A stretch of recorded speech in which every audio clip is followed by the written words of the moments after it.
it for Eric Price.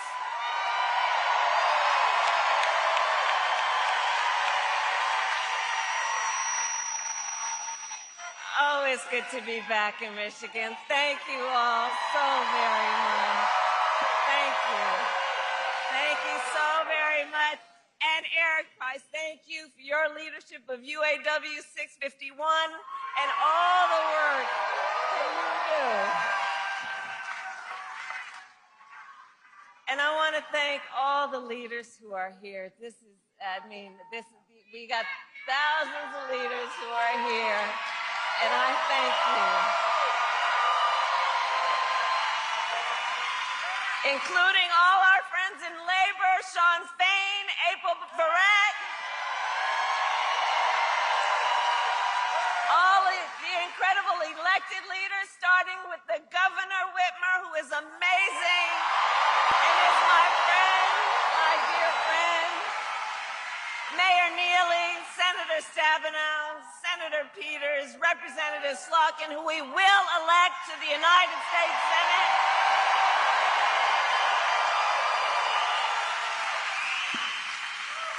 And did you all see Magic Johnson?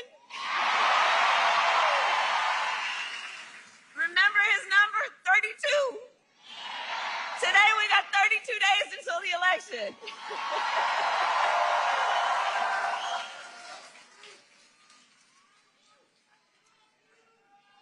So 32 days. 32 days. Okay, we got some business to do. We got some business to do. All right. 32 days. And we know we will do it.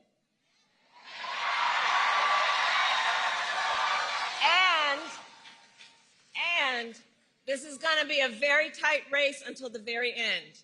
This is going to be a very tight race until the very end. We are the underdog, and we know we have some hard work ahead. But here's the thing about us. We like hard work. We like hard work. Hard work is good work. Hard work is good work. And with your help in November, we will win. We will win. We are not playing around.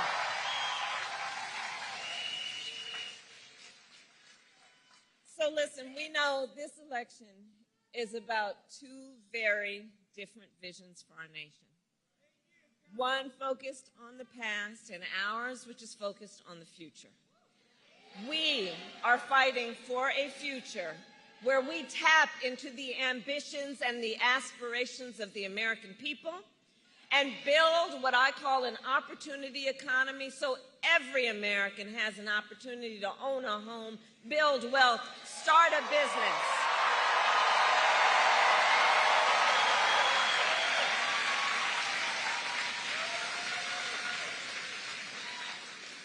And I'm going to speak about do we have small business owners in the house right now? Right? Okay, so on the economy, I'm just going to spend a minute on small businesses. Because let me tell you, so growing up, our mother often worked very long hours. And so my sister Maya and I, we would go over to Miss Shelton's house. Miss Shelton was from Louisiana, and we called her our second mother. And Miss Shelton was a small business owner. And so from being a child, I know who our small business owners are. They are community leaders, civic leaders. They mentor. They hire locally. They build up the community. They are part of the fabric of the community.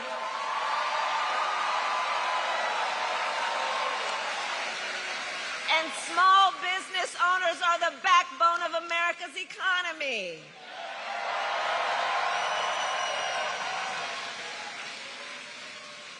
So, in my plan to build an opportunity economy, one of the things I will do is raise the startup deduction from $5,000 to $50,000 to help entrepreneurs start their small business.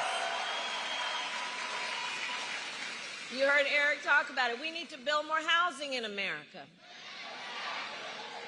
You know, my mother saved up for years to buy our first home. I was a teenager by the time she saved up enough to do that. And right now we know there's a serious housing shortage in our country, and it is part of what is driving up costs. So we will cut the red tape and work with the private sector to build 3 million new homes and provide first-time home buyers with a $25,000 down payment assistance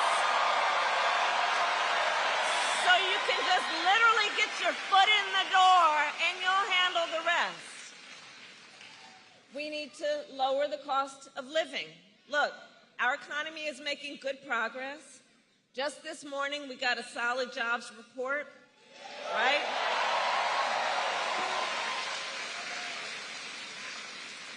Over 250,000 jobs created last month. Unemployment fell. And just a few weeks ago, the Federal Reserve cut interest rates, which helps.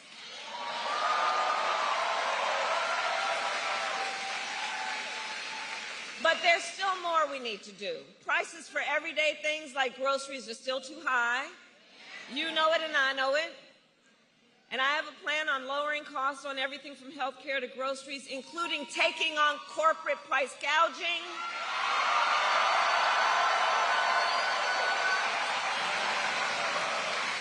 Because as Attorney General, I saw what happens, where there are a few of them, not everybody, but those who take advantage of desperate people, in particular in the middle of an emergency, and there needs to be consequence. I will give a tax cut to 100 million Americans, including $6,000, extending and expanding the child tax credit. So during the first year of a child's life,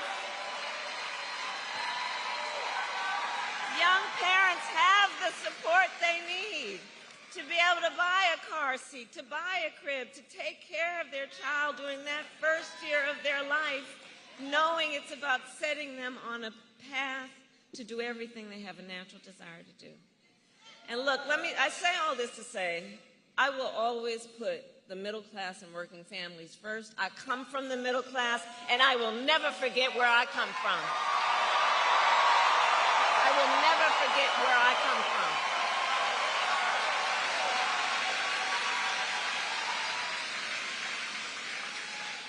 And we know we cannot have a strong middle class without American manufacturing. So over the last 3.5 years, we have brought manufacturing back to America, creating 730,000 manufacturing jobs. We announced the opening of more than 20 new auto plants in the United States. And we did it by investing in American industry and American workers.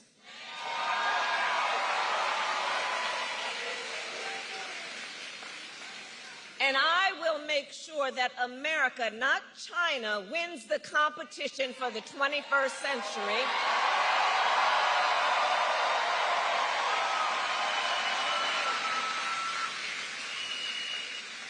Which is why, under my plan, we will invest in the industries that built America, like steel, iron, and the great American auto industry. I see you, Sean.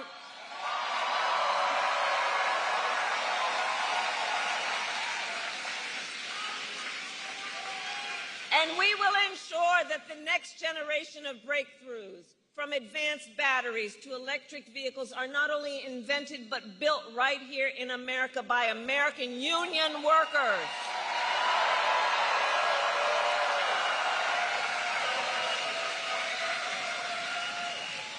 And Michigan, let us be clear, contrary to what my opponent is suggesting, I will never tell you what kind of car you have to drive. But here's what I will do. I will invest in communities like Flint.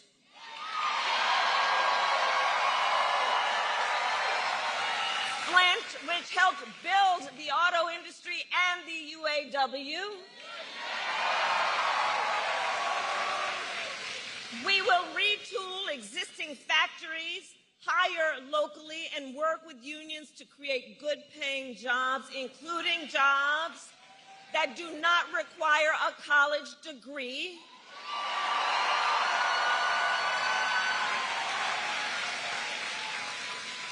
Because we understand a college degree is not the only measure of whether a worker has skills and experience to get the job done.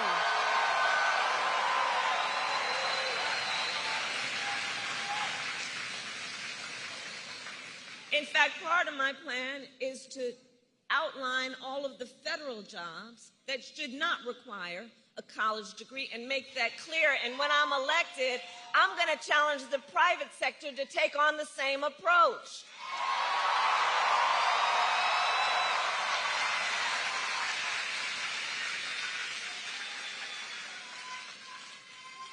And then there's Donald Trump.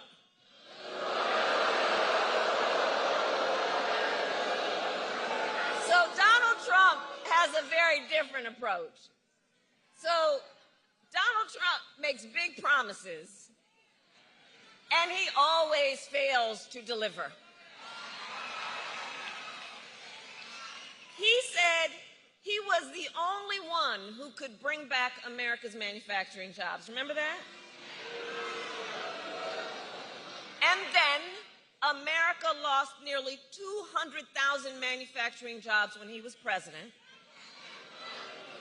including tens of thousands of jobs in Michigan. And those losses started before the pandemic, making Donald Trump one of the biggest losers of manufacturing jobs in American history.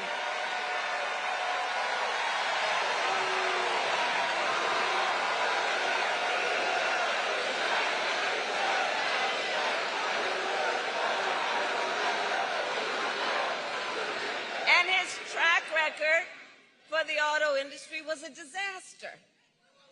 He promised workers in Warren that the auto industry would, I'll quote, not lose one plant during his presidency. And then American automakers announced the closure of 6 auto plants when he was president. We need a medic over here. We need a medic over here. Right here.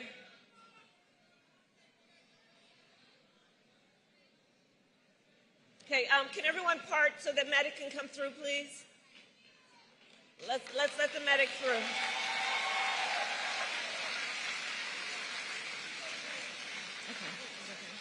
Okay.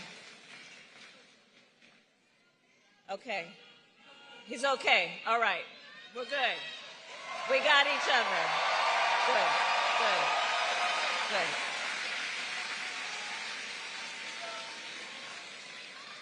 So, remembering again what Donald Trump talked about versus what he did, then American automakers announced the closure of 6 plants when he was president, including General Motors in Warren and Stellantis in Detroit.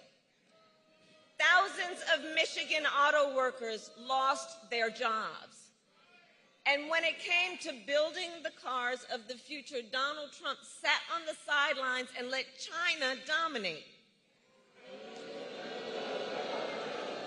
And then he talks down to American workers, saying we can't compete with Chinese workers.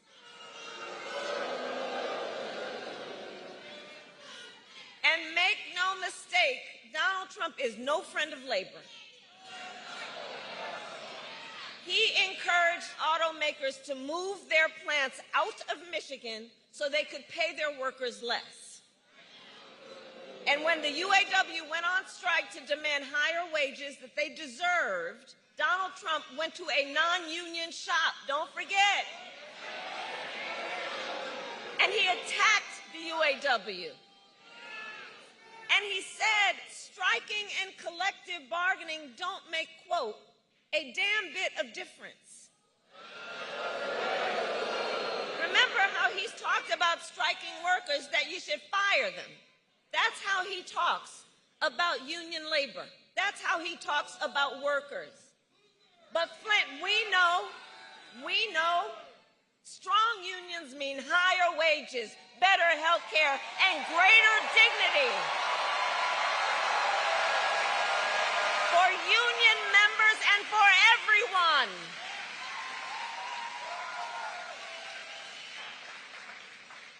And on top of all of that, Donald Trump signed a $2 trillion tax cut that mostly went to the wealthy and big corporations, not to working people.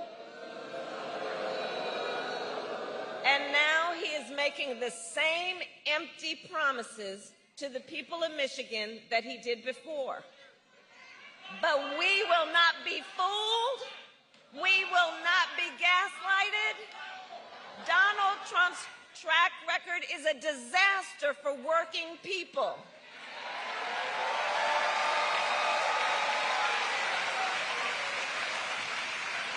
And if he wins again, it will be more of the same. Check this out. 2 days ago, his running mate, maybe you saw that. No, but how about that Tim Walz, by the way?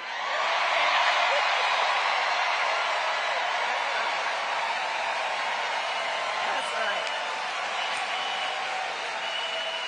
So 2 days ago, Donald Trump's running mate suggested that if Trump wins, he might let the Grand River Assembly plant in Lansing close down. The same plant that our administration helped save earlier this year, along with 650 union jobs.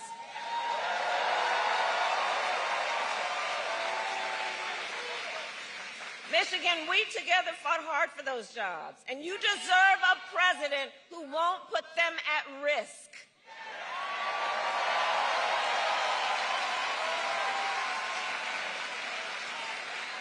And for anybody watching, you know, if you want to learn more about Donald Trump's plans, just Google Project 2025.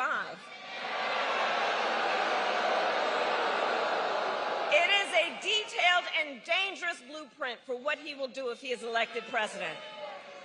Donald Trump will give billionaires and corporations massive tax cuts, attack unions, cut Social Security and Medicare, and impose a Trump sales tax, a 20% tax on everyday basic necessities, which will cost the average family nearly $4,000 a year.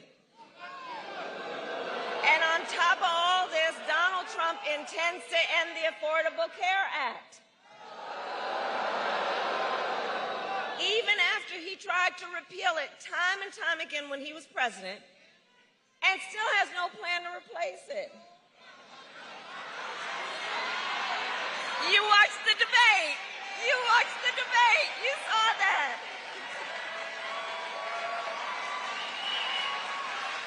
He said he, quote, has concepts of a plan. Concepts. No, you know, I have said that I do believe he is an unserious man.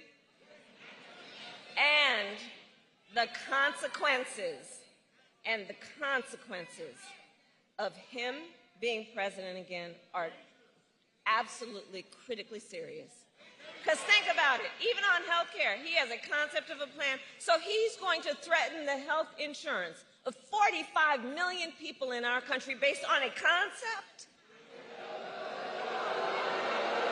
To take us back, you remember that? When insurance companies could deny people with pre-existing conditions? Remember what that was like? Well, Michigan, we are not going back. We are not going back. We're not going back. We are not going back. No, we are not going back. No. Because we will move forward. Ours is a fight for the future. Ours is a fight for the future, and ours is a fight for freedom.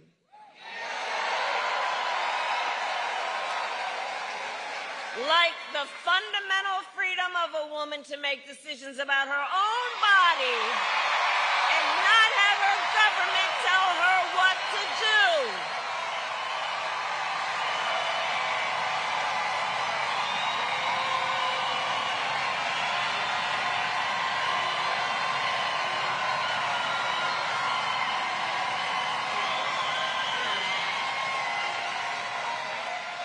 And these 32 days out from the election, it's important that we remind people how we got here. Donald Trump handpicked 3 members of the United States Supreme Court with the intention that they would overturn Roe v. Wade, and they did. And now more than 1 in 3 women in America lives in a state with a Trump abortion ban. Many with no exceptions, even for rape and incest, which is immoral. And when Congress passes a bill to restore reproductive freedom,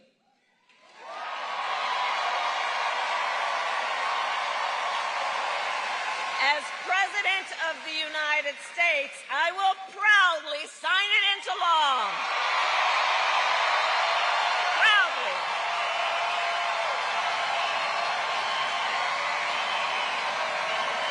And here's what I want to say. Look, and that's not our only battle. Across our nation, we are witnessing a full-on assault on other hard-fought, hard-won freedoms and rights, like the freedom to vote, the freedom to be safe from gun violence, the freedom to join a union, the freedom to love who you love openly and with pride, and the freedom to breathe clean air and drink clean water. Flint, you know all too well, Flint, that clean water should be a right for everyone, not just for the people who can afford it. And as president, I will continue to work with communities like Flint to ensure you not only have clean water, but the opportunity to recover economically and thrive.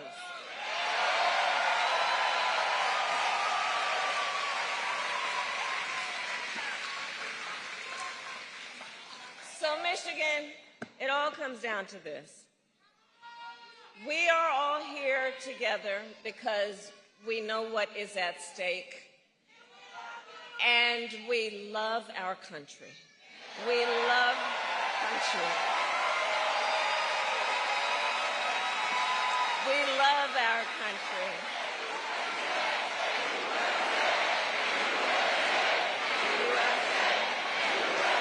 We love our country. And because we love our country, we know it is one of the highest forms of patriotism to then fight for the ideals of our country and to fight to realize the promise of America. That's what this is about. That's what this is about.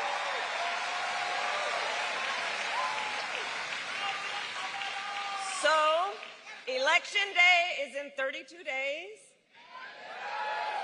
And already nearly 2 million ballots are in the hands of Michigan voters alone.